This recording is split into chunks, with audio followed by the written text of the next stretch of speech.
You ask Tiger to solve. This deals with linear equations with one unknown. The final result is w equals -4. Let's solve it step by step.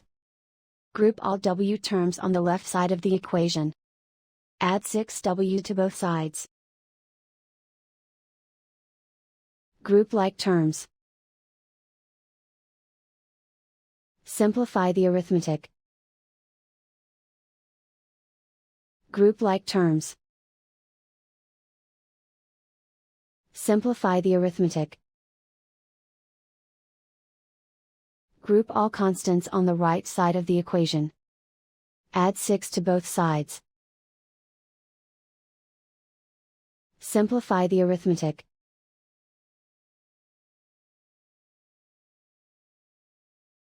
Isolate the w. Divide both sides by -3. Cancel out the negatives. Simplify the fraction.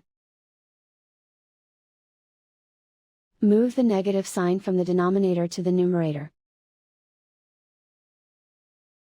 Find the greatest common factor of the numerator and denominator. Factor out and cancel the greatest common factor. And so the final result is w equals -4.